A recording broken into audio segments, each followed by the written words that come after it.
신함께 하실 하나님 말씀 요한계시록 14장 14절로 20절까지 말씀입니다. 요한계시록 14장 14절로 20절. 또 내가 보니 흰 구름이 있고 구름 위에 인자와 같은 이가 앉으셨는데 그 머리에는 금멸유관이 있고 그 손에는 예리한 낫을 가졌더라. 또 다른 천사가 성전으로부터 나와 구름 위에 앉은 이를 향하여 큰 음성으로 외쳐 이르되 당신의 낫을 휘둘러 걷소서. 땅의 곡식이 다 익어 거둘 때가 이루었으니이다 하니. 구름 위에 앉으신 이가 낫을 땅에 휘두르매 땅의 곡식이 거두어지니라. 또 다른 천사가 하늘에 있는 성전에서 나오는데 역시 예리한 낫을 가져더라. 또 불을 다스리는 다른 천사가 제단으로부터 나와 예리한 낫 가진 자를 향하여 큰 음성으로 불러 이르되 내 예리한 낫을 휘둘러 땅의 포도송이를 거두라. 그 포도가 익었느니라 하더라. 천사가 낫을 땅에 휘둘러 땅의 포도를 거두어 하나님의 진문의 큰 포도주를 던지매 성 밖에서 그 틀이 밟히니 틀에서 피가 나서 마의 굴레까지 닿았고 1600 스타디온에 퍼졌더라. 아멘. 새소원과 능력을 채워가는 예배자들 되시기를 주님의 이름으로 축원드립니다. 얼마 전 TV와 인터넷에 한 아역 탤런트 출신의 이야기가 나왔습니다. 저는 이 방송을 오래 방송을 했는데 한 번도 본 기억이 없어요. 한지붕 세가족이라고 하는 드라마인데 이게 주일날 제가 교회 가는 시간에 했던 것으로 기억을 해서 제목은 아는데 본 기억은 없습니다. 그런데 그 한지붕 세가족의 순돌이로 나왔다고 하는 그 이건주라고 하는 분의 이야기였습니다. 무당이 됐다고 하는 뉴스였죠. 어떻게 무당이 됐냐 그랬더니 신내림을 받아서 무당이 됐다고 그렇게 이야기를 했습니다. 오늘 우리들도 사실은 다 신내림을 받은 사람들입니다. 우리는 대신 성령의 강림을 받아서 성령으로 거듭남을 받은 거죠. 그런데 무당하고 우리하고는 큰 차이가 있습니다. 그들은 귀신이 시키는 대로 하지 않으면 아무것도 할 수가 없어요. 먹지도 못하고 자지도 못하고 아무것도 할 수 없는데 우리는 성령으로 거듭났다고 하면서도 내 뜻과 내 주관과 내 의지대로 하면서 사는 게 참 많습니다.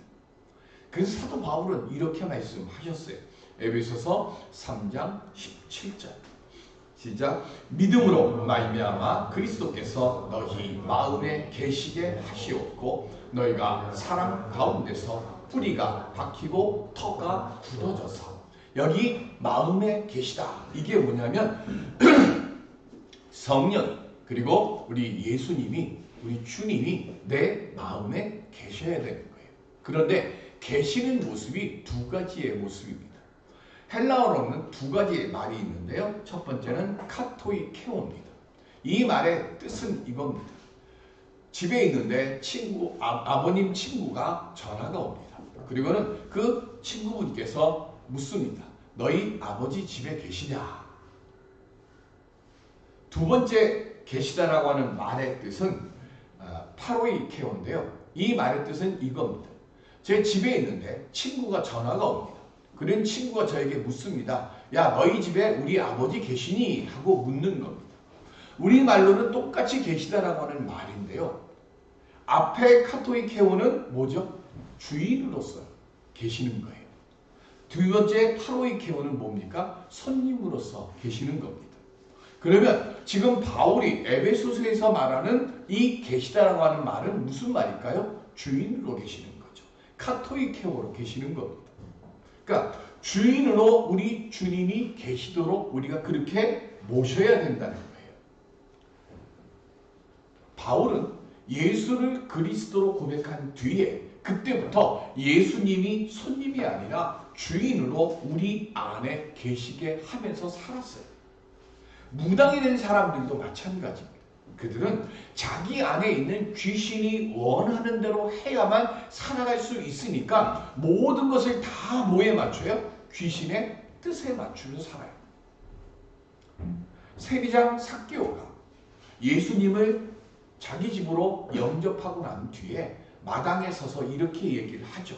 내 소유의 절반을 가난한 자들에게 주겠고 만일 누구의 것을 속여서 빼앗은 일이 있으면 제가 4배로 갚아주겠습니다 라고 선포를 합니다. 삭개오가 이렇게 선포할 수 있었던 이유는 하나입니다. 예수님을 파루이케오한 게 아니라 카토이케오한 거예요. 주님이 오늘날 내가 너희 집에 가겠다라고 이야기하는 그 순간 이 삭개오는 예수님을 자기의 주인으로 모셨던 거예요. 그래서 예수님이 기뻐하실 말과 예수님이 기뻐하실 뜻과 예수님이 기뻐하실 생각을 그대로 말로 표현한 거예요. 지금 우리는 예수님을 주인으로 모시고 계십니까? 아니면 객으로 모시고 있습니까? 아니죠. 모시는 게 아니라 대접하고 있는 게 맞겠죠. 우리가 주님을 주인으로 모시고 있으려고 하면 성도로서 해야 할 가장 기본적인 것부터 지켜가야 합니다. 그게 뭡니까? 예배의 자리를 지키고 말씀을 매일 묵상하고 매일 기도를 드리고 정한 예물을 주님 앞에 드리는 것. 그것부터 지켜야 내 믿음이 성장하고 그때 오늘 우리 안에 계시는 성령이 내 안에 계시기 때문에 우리가 예수를 그리스도로 영접했고 세례를 받았고 지금 이 자리에 와서 예배를 드리고 있는 거예요. 근데 거기에서 끝이 나면 안 되죠. 우리의 믿음이 점점 성장해 가야 돼요. 1달란트 받은 자가 왜 주님으로부터 꾸지람을 받습니까? 자기가 받은 1달란트를 땅에 묻어두었기 때문에 그렇습니다. 예수님을 손님으로 대접하려고 하는 마음을 가진 거예요. 2달란트, 5달란트 받은 자들은 주인으로 모신 거예요. 실패를 두려워하지 않았습니다. 넘어질 것 두려워하지 않았습니다. 무언가를 했더니 주님이 2달란트를 받게 했고 5달란트를 받게 해주셨어요. 오늘 우리들도요. 2달란트 받은 자와 5달란트를 받아서 주님으로부터 칭찬받았던 그 성도들과 같이 칭찬을 듣는 믿음을 갖는 우리 모두가 될 수 있기를 주님의 이름으로 간절히 기원 드립니다. 그럼 어떻게 하면 그런 칭찬받는 믿음으로 자랄까요? 오늘 본문 14절로 16절에는 예수님께서 예리한 낫으로 곡식을 추수한다는 내용이 담겨 있고 17절부터 20절에는 어떤 천사가 포도를 수확해서 진노의 포도주 틀에 던져서 밟히게 한다는 내용이 담겨 있습니다. 이 말씀은 세례 요한이 예수님에 대해 말하셨던 그 말씀을 이루는 말씀이에요. 그 말씀이 뭐냐면 마태복음 3장 12절의 말씀입니다. 시작. 손에 키를 들고 자기의 타작 마당을 정하게 하사 알곡은 모아 곡간에 들이고 쭉정이는 꺼지지 않는 불에 태우시리라. 아멘. 이제 알곡과 쭉정이를 구분할 때가 됐다는 겁니다. 즉 이제 때가 된 거예요. 이제부터 주 안에서 죽는 자들은 복이 있다는 말씀이 이 앞에 있었는데 그 말씀을 이루는 때가 됐다는 거예요. 그래서 예수님과 천사가 모두 예리한 낫을 가지고 나타나시는 겁니다. 주 안에서 죽는 자들은 복이 있으니까 그러면 주 밖에 있는 자들은 어떻게 될까요? 주 밖에 있는 자들은 예수 안에서 살면서 핍박받는 것이 두려워서 주 밖에 사는 사람들은 당연히 복이 없는 것 그것 넘어서서 이제는 재앙을 받고 징계를 받고 심판을 받는다는 그 말씀입니다. 예리한 낫을 들고 예수님과 천사가 나타나기 전까지는 주님 밖에 있는 사람들은 자기들을 지혜로운 줄 생각했어요. 그런데 이제 심판의 낫이 드디어 등장한 겁니다. 14절에 보면 또 내가 보니 흰 구름이 있고 이랬어요. 여기 흰 구름은 뭘 뜻하는가 하면 성결과 영광을 뜻합니다. 그리스도의 거룩하신 것 그리고 신적 영광을 상징하는 겁니다. 그리고 머리에는 금 면류관을 쓰셨다 그랬습니다. 만유의 통치자로 죄를 심판하시는 분으로 이 세상을 오신다는 것을 상징하는 거예요. 손에는 예리한 낫을 들고 계십니다. 낫은요, 하나님의 최후 심판을 의미합니다.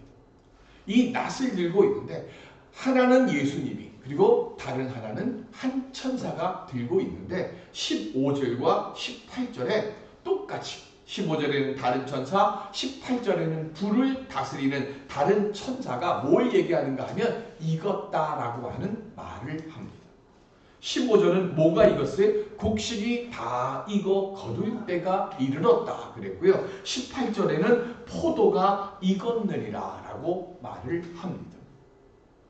똑같은 익었다인데요. 이것도 역시 헬라어가 다릅니다.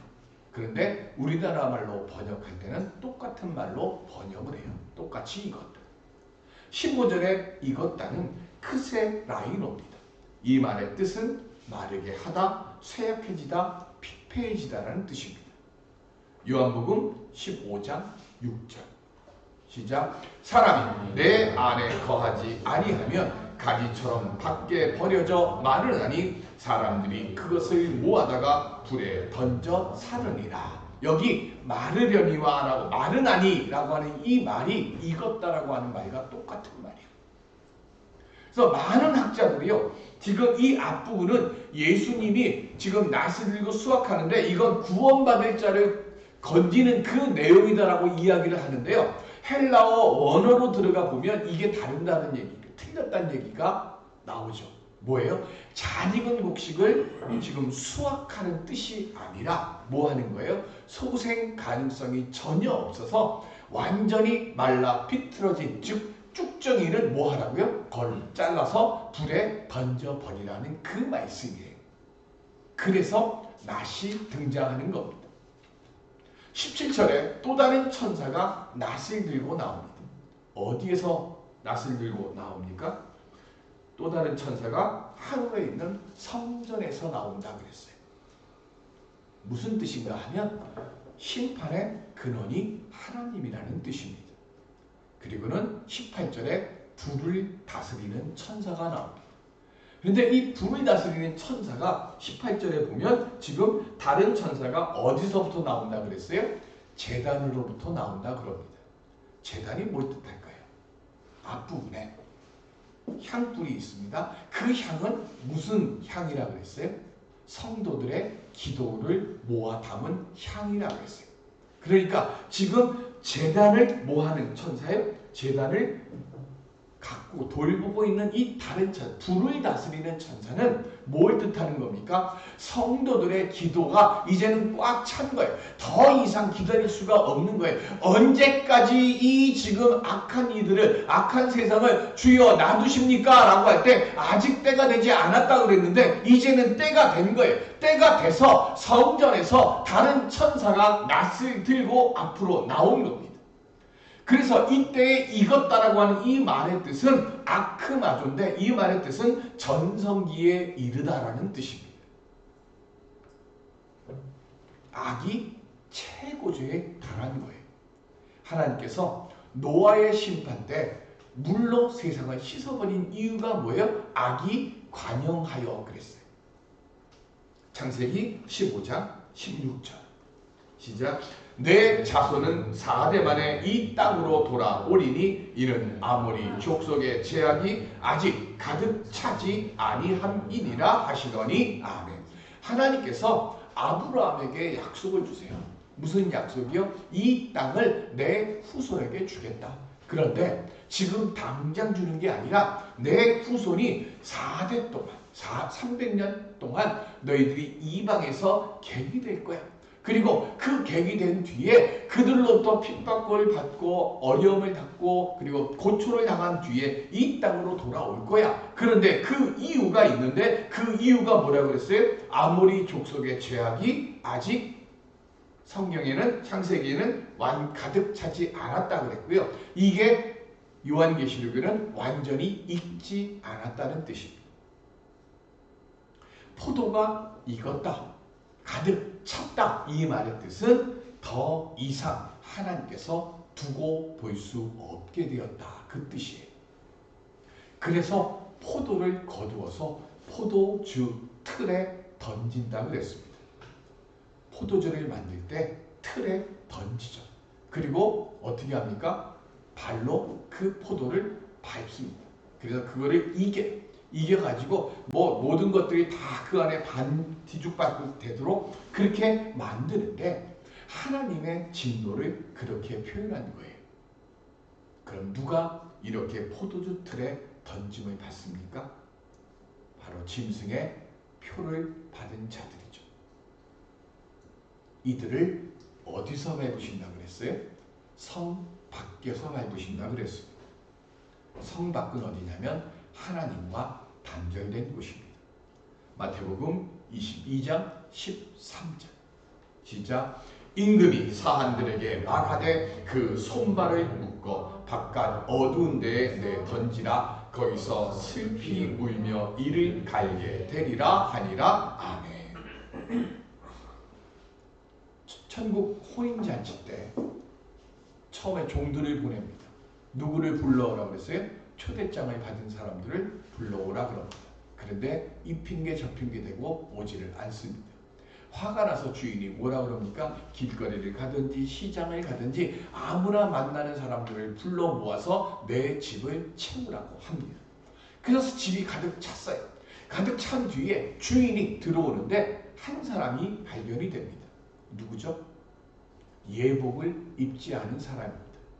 우리가 생각할 때 보면 아니 길거리든 시장거리든 저작거리든 해서 아무나 오라고 해서 불러 들어왔는데 그러면 그 사람들은 다 예복을 입고 왔는가 하는 그렇게 생각할 수 있잖아요. 그리고 그 중에 유독 왜 이 사람만 예복을 안 입었을까요? 지금 주님이 하시는 말씀이에요. 늦게 된 자가 먼저 되고 먼저 된 자가 나중에 되죠. 길거리나 시장 저작거리에서 불러 들어온 자는 들어올 때 어떻게 했어요? 혼인잔치를 맞을 준비를 하고 마음 준비를 하고 들어온 거예요. 그러니까 누가 예복을 입혀준 거예요? 자기가 입은 게 아니에요. 들어올 때 입혀주는 거죠. 근데 이 사람은 한 사람은 예복을 입지 못했습니다. 요한계시록의 눈으로 보면 뭐 한 사람이에요? 짐승의 표를 받은 사람이에요. 그러니까 짐승의 표를 받은 사람, 이 사람은 당연히 뭘 입지 못해요? 예복을 입지 못하잖아요. 그러니까 예복을 입지 못한 그 사람을 보고 주인이 지금 어떻게 해요? 그를 바깥 어두운 데에 내보내서 슬피 울며 이를 갈게 하라고 그랬어요. 이 바깥 어두운 데가 요한이 말하는 성 밖을 이야기하는 거예요. 이들이 그런데 어떻게 됩니까? 왜 슬피 울며 이를 갈까요? 20절에 보면 틀이 밟히는데 피가 말 굴레까지 닿았다고 했습니다. 피가 튀는데요. 말 굴레가 뭐죠? 말 머리에 씌우는 거잖아요. 이거는 높이가 지상에서 최하 1.5m입니다. 그 피가 틀에 밟는데 그 피가 얼마나 높이 튀는지 1.5m가 튀어요. 높이는 그래요. 그럼 넓이는 얼마나 그랬어요? 1600 스타디온이라고 그랬습니다. 이 스타디온이 192m예요. 그러면 1600 스타디온으로 하면요 300km가 됩니다. 요 300km가 의미가 있는 것이 뭐냐면요 단에서부터 부엘세바까지 거리가 300km입니다. 제가 왜 단에서부터 부엘세바라고 얘기를 할까요? 이스라엘의 가장 북쪽이 단이고요. 이스라엘의 가장 남쪽이 부엘세바입니다. 그러니까 이스라엘 땅 전체를 뜻하는 거예요. 그래서 단에서부터 부엘세바까지가 300km인데 이건 원래 지금 1600 스타디온이라고 하는 이 말의 뜻은요 숫자입니다. 오늘 그래서 요한계시록을 지금 강의하면서 숫자가 그 의미가 중요해서 오후 예배 때는 지금 요한계시록의 숫자를 지금 가지고 강의를 하려고 하는데요. 1600이 되려면 어떻게 돼요? 4 곱하기 100이 됩니다. 4는 지난번에 말씀드렸어요. 동서남북을 뜻합니다. 즉 땅의 모든 자리를 이야기하는 거예요. 그래서 동서남북 동서남 4 곱하기 4를 해서 뭐냐면 이거로 땅 전역을 뜻하는 거고요. 백은 10, 100, 1000, 만은 뭘 뜻하는가 하면 가득 차다. 만, 차이 만자를 뜻하는 거예요.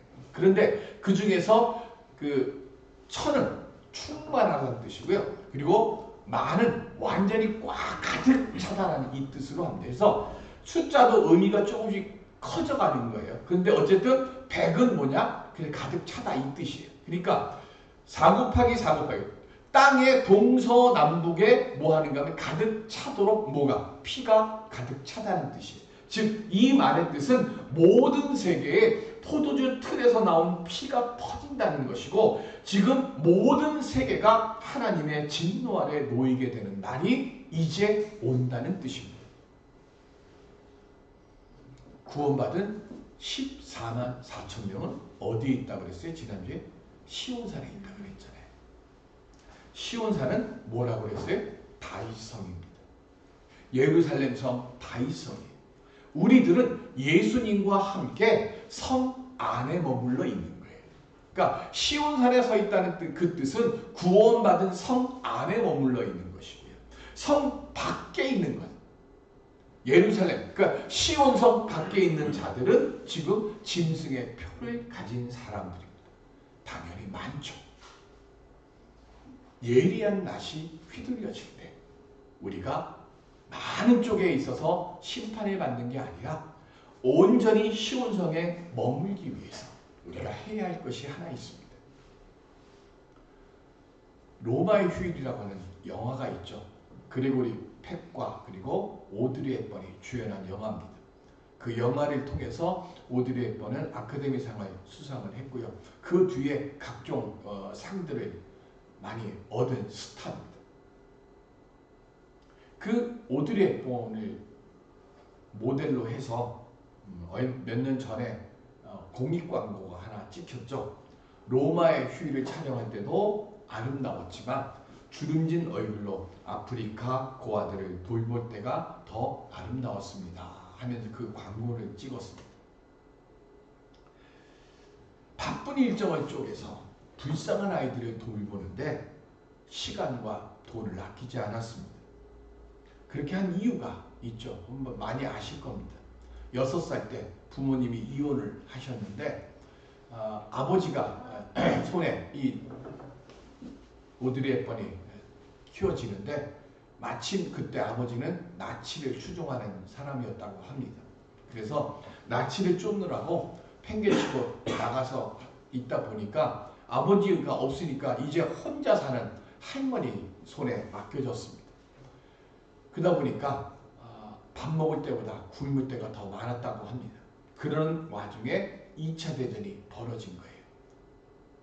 굶어 죽을 수밖에 없는 그런 상황이었는데 굶어 죽지 않게 된 이유가 하나 있는 것이 유니세프 전신인 아동 구호 단체에서 그래도 굶기를 많이 굶었지만 굶어 죽지 않을 만큼 어쨌든 구호를 계속해서 보내줬다는 거예요. 오드리 헵번은요 그 일을 마음속에 깊이 새겼습니다. 그래서 세계적인 스타가 된 뒤에는 돈만 생기면 이렇게 불쌍한 고아들 어려운 사람들을 위해서 썼다고 합니다. 말년에는 대장암으로 고통을 받으면서도 아프리카 아이들을 보살피는 일에 힘썼습니다. 그 사람들이 물었어요. 왜 그렇게 아픈 몸을 이끌고 이렇게까지 합니까? 그때 오드리 헵번이 이렇게 대답합니다.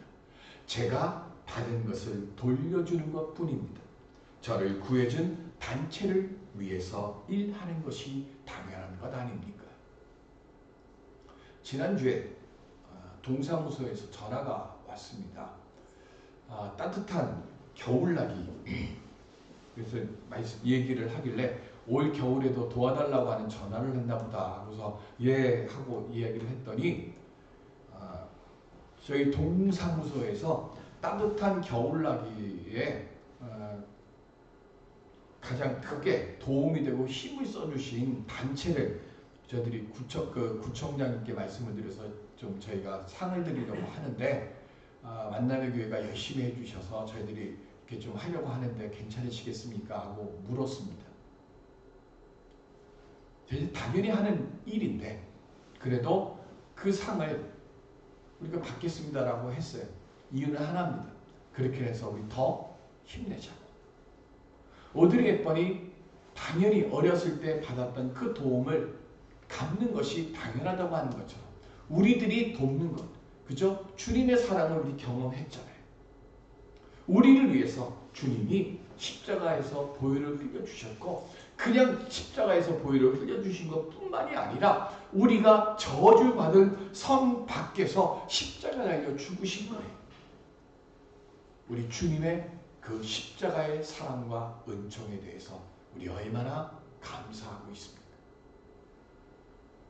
주님의 핏값에 대해서 우리는 얼마나 감사하고 있습니까? 그 사랑과 은총을 잊지 않았다고 하면 믿음의 자리, 생명의 자리를 우리가 지켜가면서요. 처음에 말씀드린 것처럼 예배의 자리 지키고 기도의 자리 지키고 말씀을 묵상하고 그리고 내게 주어져 있는 내가 할 수 있는 바의 그 일을 위해서 내가 힘쓰는 일에 최선을 다할 때 그때 2달란트, 5달란트를 받았던 그들에게 주님이 하셨던 말씀 착하고 충성된 종이라는 그 칭찬들을 우리 모두가 듣게 되어질 줄로 믿습니다. 우리는 부족합니다. 연약합니다. 그러나 분명한 것.